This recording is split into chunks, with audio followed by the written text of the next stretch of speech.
Buongiorno. Vi do il buongiorno anche da parte qui dell'assistente che ha pensato bene di saltare adesso sulla scrivania. Questa è la torretta con la quale avrei dovuto e voluto fare il video di oggi, quindi lo farò in un altro momento, dove vi parlerò anche di alcune curiosità della famiglia di Maria, Madre di Gesù. Questa è l'altra torretta per un altro video che sto preparando su un argomento intrigante di cui non ho mai parlato. E invece oggi allora ho deciso così all'improvviso di cambiare il tema perché cos'è successo? È successo che l'11 aprile il Papa ha fatto una omelia alla domenica nella quale è tornato su un argomento del quale aveva già parlato, cioè è tornato a parlare della proprietà privata. Ora, questo è un tema che ha suscitato veramente molte reazioni, perché è un tema che si presta a diverse chiavi di lettura, sapendo bene che il Papa è il rappresentante di uno dei poteri più forti a livello internazionale. E quindi ciò che lui dice può avere delle conseguenze o può essere propedeutico ad un qualcosa che prima o poi succederà, perché ovviamente non parla a vanvera. E quindi si presta a quel discorso lì del pontefice a tutta una serie anche di analisi di carattere politico, sociale, ideologico, economico, che in effetti sono state fatte in questi giorni.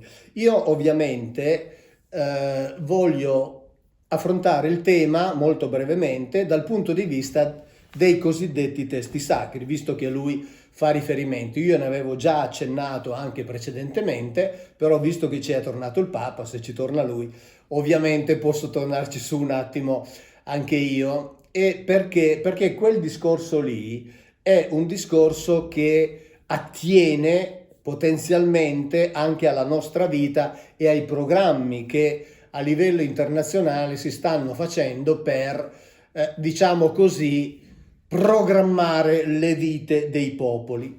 E ancora una volta abbiamo la documentazione, la prova di come sia importante conoscere ciò che c'è scritto nella Bibbia e di come sia importante fare finta che sia vero, perché almeno si capiscono tutta una serie di cose. Lo ripeto e non lo ripeterò mai abbastanza. Si capisce la storia se si fa finta che ciò che c'è scritto nella Bibbia sia vero, si capisce molto bene il presente e si può anche provare ad intuire o a cercare di capire che cosa ci stanno preparando per il futuro. Io di certe cose avevo già parlato nel video dedicato al Grande Reset, che poi è stato tolto da YouTube perché diciamo mi sono accorto che a me non è concesso parlare di certi argomenti di cui invece altri possono parlare con tranquillità. Non so perché, sarà perché forse parlo della Bibbia e quindi, come dire, ne do una documentazione un pochettino particolare, non so quali sono i motivi. Fatto sta che, insomma, mi pare di cogliere questo. Allora, che cosa ha detto il Papa in questa omelia dell'11 aprile? In sostanza ha detto che condividere la proprietà non è comunismo, è cristianesimo allo stato puro. Commentando il passo degli Atti degli Apostoli che racconta che nessuno considerava sua proprietà quello che gli apparteneva, ma fra loro tutto era comune. Poi il Papa è tornato su questo passo successivamente, altre volte, adesso lo vediamo, però ve lo riassumo molto rapidamente. Nel capitolo 5 degli Atti degli Apostoli si racconta appunto che, anzi alla fine del capitolo 4, si dice appunto che erano tutti circondati da grande benevolenza, non c'era infatti tra loro alcun bisognoso, poiché quanti possedevano campi o case li vendevano e portavano il ricavato delle vendite mettendolo ai piedi degli apostoli. Veniva poi distribuito a ciascuno secondo che ne aveva bisogno.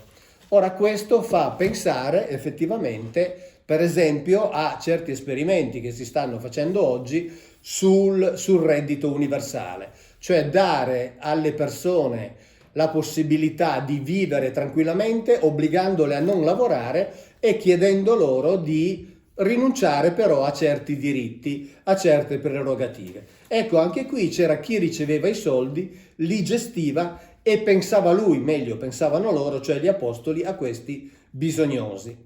Questa era quindi la prima comunità che si era formata dopo la partenza di Gesù Cristo.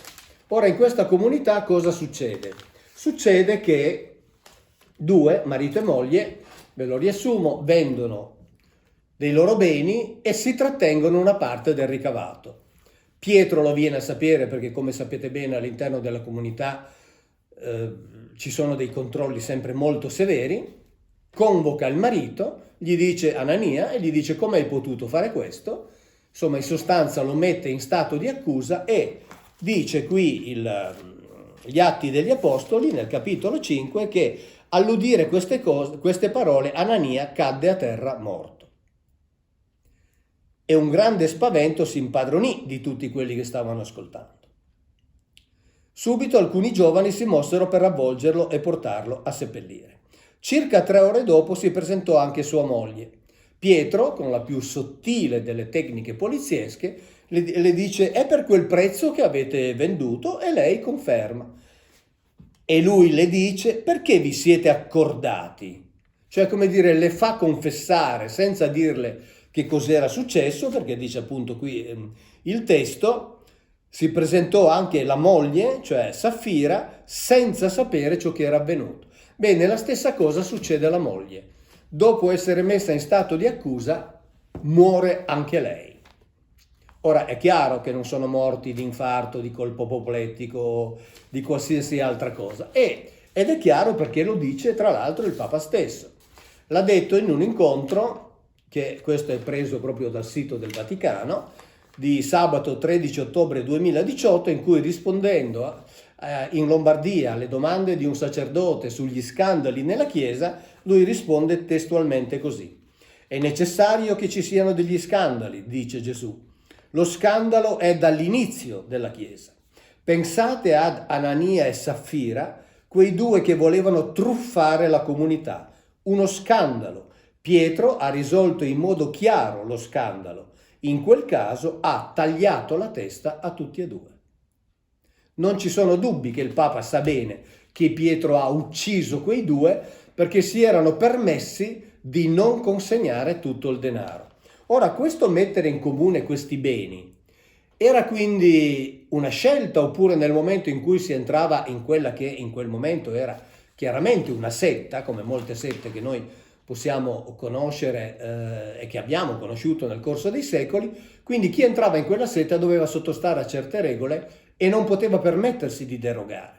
Era quindi veramente un atto volontario oppure una volta entrati si faceva così o il rischio era quello di perdere la vita? Poi il Papa è tornato su questo tema ancora nel 2019.